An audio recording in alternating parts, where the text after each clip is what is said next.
What is up, fellas? Today we are going to be matchmaking UFC Fight Night Whittaker versus De Ridder. We got all the relevant fighters from the card on the screen and Ibo Aslan. Look at him, he's doing great. First off, Reiner De Ridder did good, got a win, big win, biggest win of his career versus Robert Whittaker, but it was a 48-47 where he hugged up in the fifth round. Didn't this did not prove him to be undeniable for the next title shot, especially with Amavov and Barallo fighting next. That is the title eliminator. On top of that, we already have the idea that if Hamzat were to beat DDP, God forbid, I really hope he does not beat DDP. I'll be picking DDP. Big DDP fan. But if that happens, that's an immediate rematch on top of already having a clear number one contenders fight next. He needs to fight again, dude. And I think he should fight Sean Strickland. He called for this a couple fights ago, right? Beating Robert Whittaker can't just get you a title shot now because Khamzat already did it. And Hamzat did it in a fashion that could not be topped, whereas he did it in a 48-47, not great performance, let's just say. All the big moments happened with Robert Whittaker. Like, he looked good, but that did not make him undeniable for a title shot, and I think he should fight Strickland. Strickland's coming off of a title shot. He's suspended right now. A lot of people want to see Strickland versus Izzy. I'm cool keeping Izzy on the shelf for a while. Sean Strickland versus De Ridder. This is a good fight. This would either get Sean Strickland back in the win column, but I don't think it would. I think that Reiner De Ridder would get this one done similarly to how he did versus Robert Whittaker. I think he could initiate the takedowns and dominate this fight. And I think by the time that that happens, Strickland will probably be done with his suspension by like the end of the year. By then, we will already have probably seen the Mavov versus Barallo winner taking on DDP, or at least it'll be like booked by then, I bet. If whoever wins that will probably be taking on DDP late this year or early next year, and I think late this year or early next year is when this fight should happen. Clear who's next type of fight. If Sean Strickland wins, he's not next, but if Reiner De Ridder wins, he would be next for a title shot. Moving on, the loser of the main event, Robert Whittaker. He looked solid, but he looked pretty bad for his standards. Um, Unk does not got it anymore. I think he should fight the winner of Dolidze versus Hernandez. He did not take too much damage in this fight. These two are fighting here in about a couple weeks, maybe a month. This is the right fight to make because one, I think it'll be Alexander Hernandez, and he deserves the jump up. And then there's a couple guys like, but he's already beat Paulo Costa. I don't think that Brendan Allen deserves the jump up here. I think that he should fight the winner of this fight because, if the Lidzi manages to beat Hernandez, he's on a four-fight win streak. And if not, Hernandez is like the hottest prospect at middleweight right now. So I think that this would be the right jump up for one of these guys. And he's kind of at the point in his career where he kind of has to be a stepping stool now because he is over the hill. Moving on, Peter Yan, right? Three-fight win streak. Did not make it look undeniable versus Marcus McGee. He lost a round. I think that he would get dominated by Marab, and I personally think it would be good if we saw him fight one more time, especially because we have Umar versus Batista booked. So we got Marab versus Sandhagen. That's going to be happening in October, so 3 months from now. And then 3 months after that, or like around that time, you'll have Umar versus Batista making their case for a title shot. I would like if Umar won, if they made him get a have to wait, or Batista could get the title shot based off that. But Peter Yan has earned it. That's a three-fight winning streak versus Figgy, who's like a top 30-ish fighter of all time. That's a win over Song Yadong, who's a big surging prospect in the division. And then Marcus McGee, that's like defending his ranking spot and solidifying it. Three-fight win streak. He is next for the winner of Marab Sandhagen. I'm not even going to bother putting Sandhagen on here how I did with these two because Marab is going to fucking kill him. And then he'll go and beat Jan again because that's like the most dominant performance of Marab's career, and he did it with a broken hand. It's not going to be any different, but Jan at least earned the chance. Moving on, the loser of the co-main event, Marcus McGee. He's 35. His best win is Jonathan Martinez.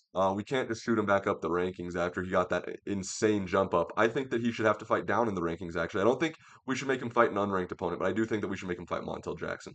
Montel Jackson's like, I believe, 15th in the UFC right now in the bantamweight division.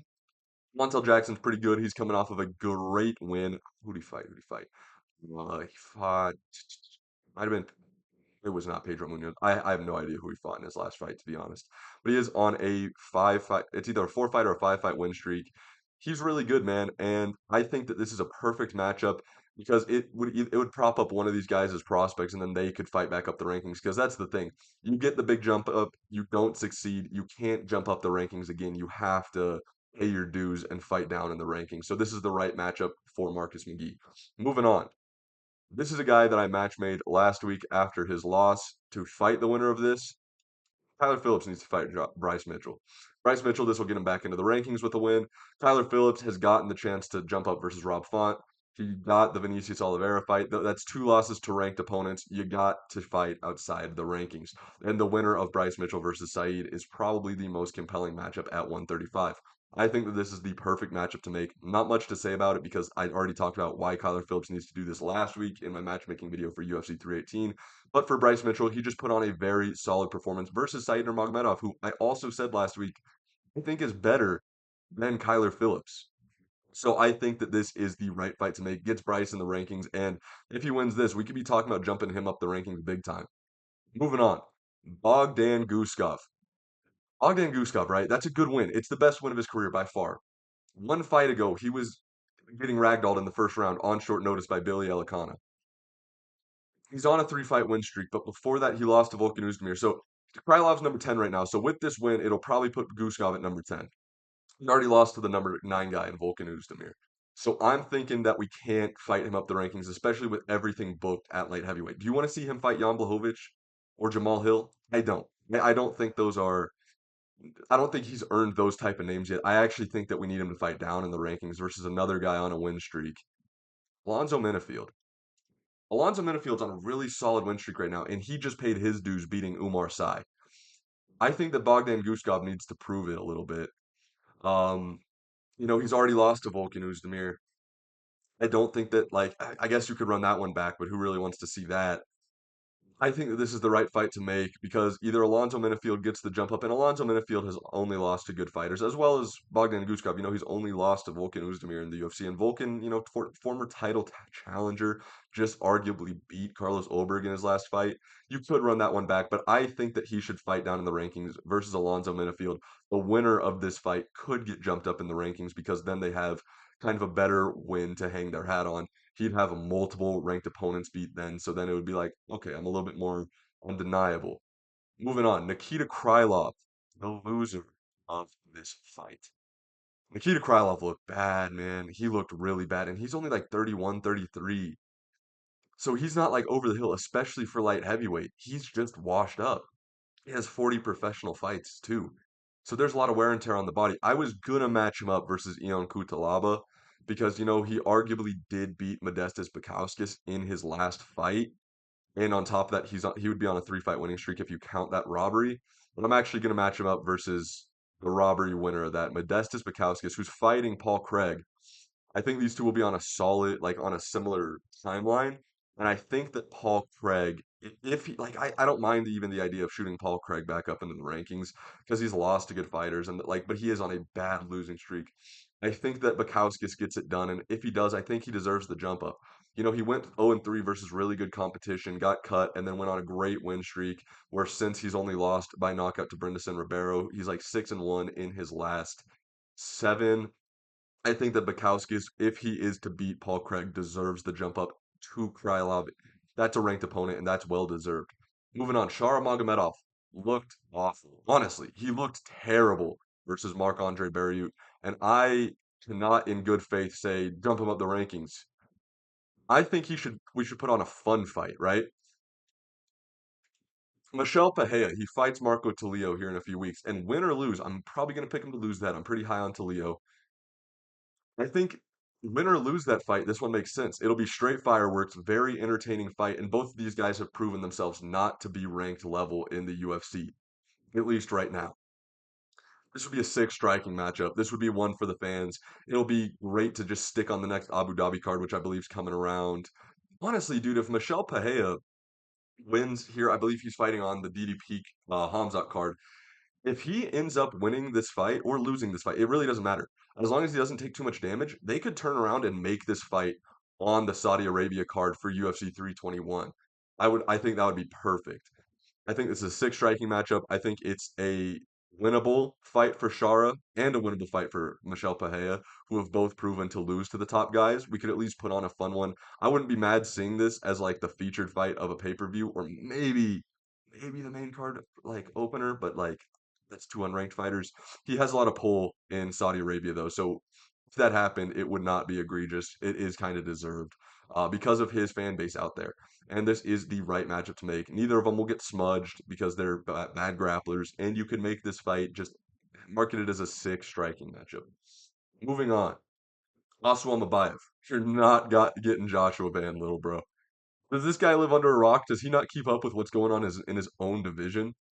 He's next for the title, and you think you deserve that jump up after a short notice win over Jose Ochoa?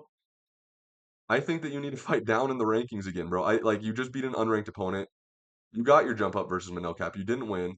You know, he was poked in the eye. He might have been on roids. Who knows? But I think you should fight Tagir and Bekov. Both of these guys are coming off of unranked wins. Tagir went to war with Azat Muksum. I lost that fight. Asu just showed a lot of holes in his game versus Jose Ochoa. I think the winner of this one does deserve a top five opponent, though. The winner of this one would be one or two fights away from a title shot. Honestly, if they win this, I would not be mad at them getting the winner of this getting like a Brandon Royval or something like that because these are two legit fighters in the division.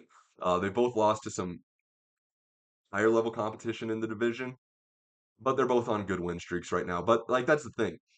Tagir Bekov, when he beat Preston Parsons, called for a title shot. Aswan Bayev just beat fucking Jose Ochoa and called for Josh Van. So these guys have no idea what they're doing in matchmaking. Put this on the main card of UFC Saudi Arabia, and I would not mind that because I believe that is it Abu Dhabi or Saudi Arabia that 321 wherever that is. Book this fight. This is the right fight to make, and the winner of that could get a good jump up. Moving on, Muslim Salikov. Not much to talk about here. He's a watcher of the channel, guys. But two cards ago, I told Wonder Boy to fight Muslim Salikov. Muslim Salikov gets a win, and it's time to make the fight, baby. He called for it. Muslim Salikov, ball knower. I think that this is the right fight to make. Not much to say about it. Moving on, Said Nurmagomedov. I think he should fight Bekzat Almakhan.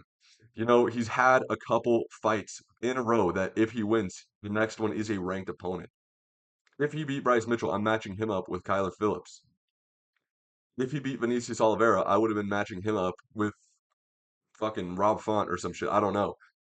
But he's lost both those fights, so he needs to fight down in the rankings. And Bekzat Al is really good, coming off that great quick win over, I think it was Brad Katona.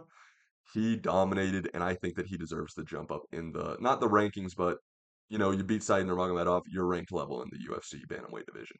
And I think that that's the jump up that Bekzat deserves. Moving on, Martin Buday, he looked solid, you know, outblobbed Marcus Buchecha.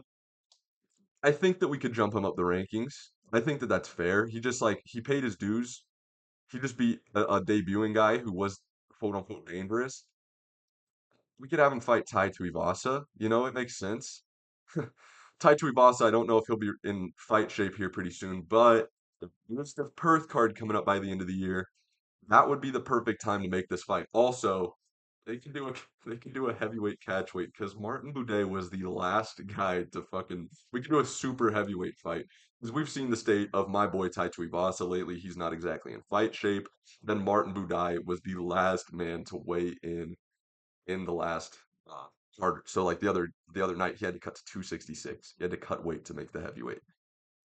So that's rough. So yeah, maybe just fucking have these two fight at like a catch weight or some shit. And the reason I like this, it's a winnable matchup for my boy Tai Tuivasa. And if you guys don't know, I'm a big Tai Tuivasa fan. He's one of the guys who like got me into the sport. I want to see him snap this losing streak. And I think Martin Buday is a winnable matchup. I do think he's one of the worst ranked fighters in the UFC.